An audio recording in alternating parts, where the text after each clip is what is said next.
Hello everyone and welcome to DS गुरुजी।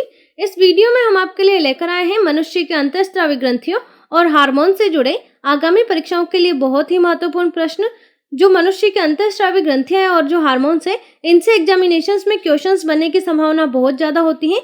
इसके लिए हम इनके नोट्स फॉर्म में भी इनको पढ़ेंगे और इसके साथ ही इनसे जो इंपॉर्टेंट क्वेश्चंस बनते हैं उनको भी करेंगे। अगर आपने हमारे चैनल डीएस गुरुजी को सब्सक्राइब नहीं किया है तो आप हमारे चैनल को सब्सक्राइब कर लीजिए और बेल आइकन को भी प्रेस कर लीजिए। इसके साथ ही अगर आपको इस वीडियो का पीडीएफ चाहिए तो आप हमारी वेबसाइट को विजिट कर सकते हैं। हमारी वेबसाइट है www.dsguruji.com, जिसका लिंक आपको डिस्क्रिप्शन में दिया हुआ है, और या आप हमारा टेलीग्राम चैनल भी ज्वाइन कर सकते हो। तो शुरुआत करते हैं मानव शरीर की अंतःस्रावी ग्रंथियों और हार्मोन से जुड़े आगामी परीक्षाओं के लिए महत्वपूर्ण प्रश्न और उनसे जुड़ी महत्वपूर्ण जानकारी। सबसे पहले जानेंगे हम अंतःस्रावी ग्रंथियों के बारे में। ये विशेष प्रकार की ग्रंथियां होती हैं जिन्हें हम हार्मोन्स कहते हैं।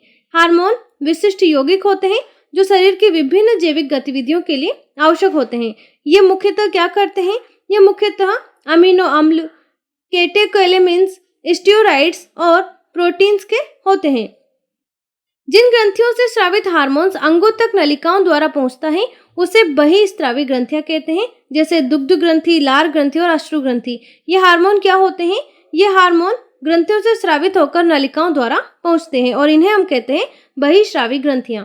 और जिन ग्रंथियों से स्रावित हार्मोन अंगों तक बिना नलिकाओं अर्थात रक्त प्लाज्मा के द्वारा पहुंचते हैं उन्हें कहा जाता है अंतःस्रावी ग्रंथियां। और वो ग्रंथियां हैं जैसे पीयूष ग्रंथि है, आउटू ग्रंथि है, अधिवृक्क ग्रंथि है। ये जो ग्रंथियां हैं ये अंतःस्रावी ग्रंथियों की श्रेणी में आती हैं। अग्नाशय एक अंतःस्रावी व बहिस्रावी दोनों प्रकार की ग्रंथि है। ये आपको ध्यान रखना, एक एक्सेप्शन है। ये अंतःस्रावी और बहिस्रावी दोनों प्रकार की ग्रंथि हैं। ग्रंथियां दो प्रकार की होती हैं, एक तो होती है अंतःस्रावी और एक होती है बहिस्रावी। पीयूष ग्रंथि जो होती है ये सबसे इंपॉर्टेंट ग्रंथि होती है, इसी कारण इसको मास्टर ग्रंथि कहा जाता है। इससे टोटल 9 प्रकार के हार्मोन स्रावित होते हैं, जिसमें से एक है एसटीएच हार्मोन। इसकी अधिकता से भीमकाय विकार उत्पन्न होता है और मनुष्य की लंबाई सामान्य से अधिक बढ़ जाती है और इसकी कमी से मनुष्य में बौनापन उत्पन्न होता है। ऑक्सीटोसिन हार्मोन भी पीयूष ग्रंथि के द्वारा ही स्रावित किया जाता है और इसके पश्च भाग द्वारा स्रावित होता है, जो प्रसव पीड़ा व स्तन से दुग्ध स्राव में भी सहायक होता है। आउटू ग्रंथि यानी कि थायराइड ग्रंथि, यह ग्रंथि श्वास नली के दोनों ओर अधर तल पर स्थित होती है। इस ग्रंथि से थायरोक्सिन हार्मोन उत्पन्न होता है। इसमें आयोडीन उपयुक्त मात्रा में होती है। थायरोक्सिन हार्मोन शरीर में होने वाली उपापचय क्रियाओं पर नियंत्रण करता है। थायरोक्सिन हार्मोन की अधिकता से शरीर के तापक्रम में वृद्धि के साथ साथ हृदय दर में भी वृद्धि हो जाती है। थायरोक्सिन की अधिकता से एक्सोप्लेथिया यानी कि नेत्रोत्सेंध रोग हो जाता है, जिसमें आंख फूलकर बाहर आ जाती है। थायरोक्सिन की कमी से बच्चे में जड़मानवता एवं यौवनावस्था में मिक्सीडीमा रोग हो जाता है। थायरोक्सिन हार्मोन की कमी से भोजन में आयोडीन की कमी हो जाती है, जिससे घेंगा रोग हो जाता है, जिसे गलगंड भी कहा जाता है। पैराथायरॉइड ग्रंथि जो होती है इसे पराआउटू कहा जाता है। यह थायराइड ग्रंथि के साथ ही स्थित होती है। इसकी संख्या होती है 4। ये नंबर्स में होती है 4।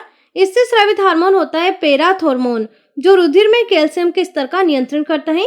पैराथोर्मोन हार्मोन विटामिन डी के विपरीत कार्य करता है। अब आपको कमेंट बॉक्स में कमेंट करके बताना है कि विटामिन डी का कार्य क्या होता है, ये आपको बताना है। इसके बाद है अधिवृक्क ग्रंथि। अधिवृक्क ग्रंथि ये ग्रंथि वृक्क के ऊपरी भाग में पाई जाती है, इसीलिए इसका नाम रखा गया है अधिवृक्क ग्रंथि। इस ग्रंथि का बाहरी भाग कोर्टेक्स व बीच वाला भाग मेडुला कहलाता है। ये भी ध्यान रखिएगा, मेडुला अधिवृक्क ग्रंथि का पार्ट है। इसका बाहरी भाग कोर्टेक्स और इसका जो बीच वाला भाग है उसे कहा जाता है मेडुला। कोर्टेक्स के विकृत हो जाने पर उपापचय प्रक्रियाओं में गड़बड़ी उत्पन्न हो जाती है और इस रोग को एडिशन रोग कहते हैं। अगर कोर्टेक्स विकृत हो जाता है तो उपापचय क्रियाएं गड़बड़ हो जाती है और इससे जो रोग होता है उसको एडिशन कहते हैं। और मेडुला से आपातकालीन हार्मोन एड्रेनालिन स्रावित होता है। आपातकालीन हार्मोन मेडुला द्वारा स्रावित किया जाता है, जो अधिवृक्क ग्रंथि का पार्ट है। एड्रेनालिन हार्मोन को करो या मरो हार्मोन भी कहा जाता है, क्योंकि यह क्रोध, डर, मानसिक तनाव, आवेश की स्थिति में अत्यधिक मात्रा में स्रावित होता है। इसके बाद है पीनियल ग्रंथि। यह पीयूष ग्रंथि के पीछे मस्तिष्क में स्थित होती है। इस ग्रंथि को तीसरी आंख या बायोलॉजिकल घड़ी भी कहते हैं। यह प्रकाश में प्रभावित होती है। यह मिलेटोनिन हार्मोन स्रावित करती है, जिससे मिलेनिन वर्णक पाया जाता है, जो त्वचा के रंग के लिए जिम्मेदार है। अग्नाशय ग्रंथि, यह अमाशय के लिए पाई जाती हैं। अग्नाशय में विशेष कोशिकाओं के सही समूह होते हैं जिन्हें लैंगरहैंस द्वीप कहते हैं। ध्यान रखिएगा, इनमें विशेष कोशिकाओं के समूह पाए जाते हैं जिन्हें लैंगरहैंस द्वीप कहा जाता है। यह दो प्रकार के हार्मोन स्रावित करते हैं, एक तो है इंसुलिन और एक है ग्लूकागोन।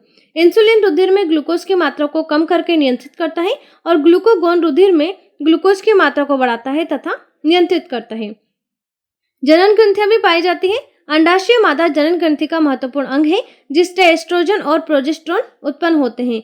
वर्षण नर जनन तंत्र का महत्वपूर्ण अंग है जिससे टेस्टोस्टेरोन हार्मोन उत्पन्न होते हैं। थाइमस ग्रंथि वक्ष में स्थित इसे प्रतिरक्षण ग्रंथि या इम्यून ग्रंथि भी कहते हैं। ये बच्चों में प्रतिरक्षण उत्पन्न करती है। मानव शरीर में सबसे बड़ी ग्रंथि है यकृत तथा शरीर की दूसरी सबसे बड़ी ग्रंथि है अग्नाशय।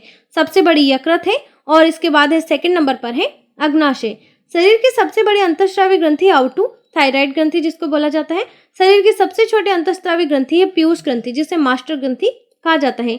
सुपर मास्टर हेड मास्टर ग्रंथि का नाम है हाइपोथैलेमस। शरीर में ताप का नियमन मस्तिष्क के हाइपोथैलेमस अंग से होता है। हार्मोन्स की अगर बात की जाए, हार्मोन्स या ग्रंथिरस या अंतःस्राव जटिल कार्बनिक पदार्थ हैं जो सजीवों में होने वाले विभिन्न जैव रासायनिक क्रियाओं, वृद्धि एवं विकास, प्रजनन आदि का नियमन तथा नियंत्रण करते हैं। ये कोशिकाओं तथा ग्रंथियों से स्रावित होते हैं। हार्मोन साधारणतः अपनी उत्पत्ति स्थल से दूर की कोशिकाओं या ऊतकों में कार्य करते हैं। इन्हें कहा जाता है रासायनिक दूत। ध्यान रखिएगा, हार्मोन्स को रासायनिक दूत कहा जाता है और ये प्रश्न एग्जामिनेशंस में आ चुका है। इनकी सूक्ष्म मात्रा भी अधिक प्रभावशाली होती है। इन्हें शरीर में अधिक समय तक संचित नहीं रखा जा सकता है, अतः कार्य समाप्ति के बाद ये नष्ट हो जाते हैं एवं उत्सर्जन के द्वारा शरीर से बाहर निकाल दिए जाते हैं। कार्य समाप्ति पर ये खत्म हो जाते हैं और उत्सर्जन के द्वारा इनको बाहर निकाल दिया जाता है। विभिन्न प्रकार के होते हैं। एक तो है कार्टिसोल। कार्टिसोल एड्रिनल ग्रंथि में पाया जाता है, महत्वपूर्ण हार्मोन है। एड्रिनल में थकान कार्टिसोल के असंतुलन के कारण होती है और एड्रिनल थकान मुख्य रूप से एक मस्तिष्क तनाव की समस्या है। इसके असंतुलन से नींद आना, चक्कर आना, नाखूनों का कमजोर होना, रक्त में शुगर की मात्रा का बढ़ना और वजन का बढ़ना जैसी समस्याएं होती हैं। थायराइड शरीर में हर कोशिका को ढंग से काम करने के लिए और उसे स्वस्थ रखने के लिए थायराइड हार्मोन की आवश्यकता होती है। थायराइड ग्रंथि एक ऐसे हार्मोन का निर्माण करती है जो शरीर के ऊर्जा के प्रयोग की कार्यविधि को प्रभावित करता है। इसकी कमी से डिप्रेशन, मानसिक सुस्ती, कब्ज, त्वचा का रूखा होना, नींद ज्यादा आना और बालों के गिरने की समस्याएं हो जाती हैं। एस्ट्रोजन के 3 रूप होते हैं। एक होता है एस्ट्रोन, एक होता है एस्ट्राडियोल और एक होता है एस्ट्रियोल। यह सही अनुपात में महिला और पुरुषों में दोनों के लिए महत्वपूर्ण है।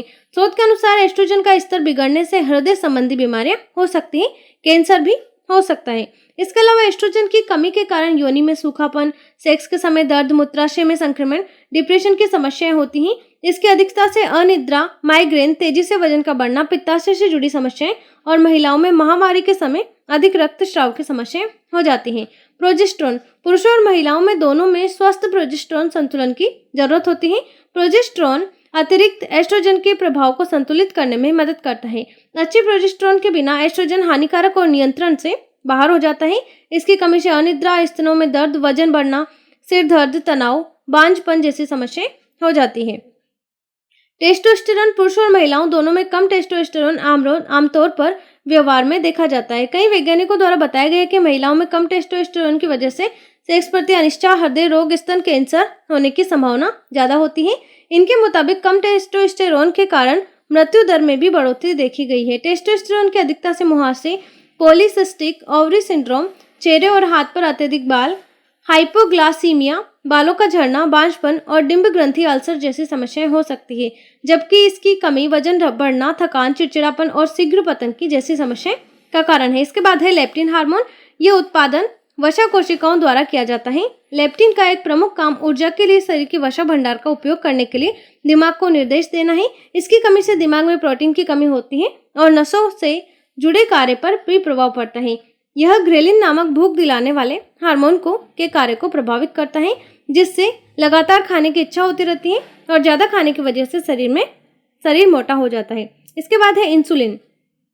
इंसुलिन हार्मोन खून में ग्लूकोज के स्तर को नियमित करता है और अगर यह बनना कम हो जाता है तो इसकी कमी से खून में ग्लूकोज का स्तर बढ़ जाता है और डायबिटीज की स्थिति पैदा हो जाती है। जब भी शरीर में रक्त में ग्लूकोज की मात्रा बढ़ती है तो यह अग्नाशय ग्रंथि को बताता है कि वह इंसुलिन हार्मोन को स्रावित करे। इंसुलिन हार्मोन की कमी से डायबिटीज, थकान, अनिद्रा, कमजोर स्मृति और तेजी से वजन बढ़ना जैसी समस्याएं हो सकती हैं।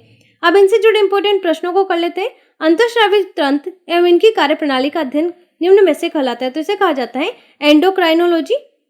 कौन सी ग्रंथि अंतःस्रावी ग्रंथि नहीं है? तो यहाँ पर जो ग्रंथि अंतःस्रावी ग्रंथि नहीं है वो है लार ग्रंथि, पीयूष ग्रंथि, थायराइड ग्रंथि और पैराथायराइड ग्रंथि। ये सभी अंतःस्रावी ग्रंथियां हैं।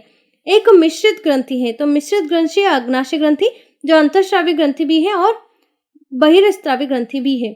बहिर्स्रावी ग्रंथियां निम्नलिखित में से किसके स्रावन करती है? तो ये करती हैं एंजाइम का। सी ऑप्शन इसमें करेक्ट होगा। निम्नलिखित में से किसे मास्टर ग्रंथि कहा जाता है? तो वो है पीयूष ग्रंथि। निम्नलिखित में से कौन सा हार्मोन पीयूष ग्रंथि से स्रावित होता है? तो वो है एसटीएच हार्मोन, टीएसएच हार्मोन और प्रोलैक्टिन हार्मोन। डी ऑप्शन इसमें करेक्ट होगा। निम्नलिखित में से किस हार्मोन की कमी से बौनापन रोग होता है? तो वो होता है एसटीएच हार्मोन की कमी से। निम्नलिखित में से किस हार्मोन को बर्थ हार्मोन एवं मिल्क इजेक्टिंग हार्मोन भी कहते हैं? तो वो है ऑक्सीटोसिन। किस हार्मोन के अल्प श्रावण से डायबिटीज इंसिपिड्स नामक बीमारी होती है? तो वो होती है वेसोप्रेसिन हार्मोन की अल्प श्रावण से। निम्नलिखित में से कौन सा हार्मोन थायराइड ग्रंथि के विकास एवं थायरोक्सिन हार्मोन के स्राव को नियंत्रित करता है? तो वो है टीएसएच हार्मोन। निम्नलिखित में से कौन सा हार्मोन जनन क्रियाओं पर नियंत्रण करता है? तो वो है ल्यूटिनाइजिंग हार्मोन। ए ऑप्शन इसमें करेक्ट होगा। निम्न में से किस रोग को थायराइड की आत्महत्या कहते हैं? तो वो है हाशिमोटो। मानव शरीर में सबसे बड़ी अंतःस्रावी ग्रंथि कौन सी है? तो वो है थायराइड ग्रंथि। थायराइड ग्रंथि से निम्नलिखित में से किस हार्मोन का स्रावन होता है? तो वो है थायरोक्सिन। जड़मानवता नामक रोग निम्नलिखित में से किस हार्मोन की कमी से होता है? तो वो होता है थायरोक्सिन हार्मोन की कमी से। बी ऑप्शन इसमें करेक्ट होगा। तो दोस्तों ये थे आगामी परीक्षाओं के लिए मानव शरीर से जुड़े कुछ बहुत इंपॉर्टेंट क्वेश्चंस और उनसे जुड़ी इंपॉर्टेंट जानकारी। अगर आपको वीडियो अच्छा लगा हो तो इसे लाइक कीजिएगा एंड शेयर कीजिएगा। Thank you so much. Thanks for watching.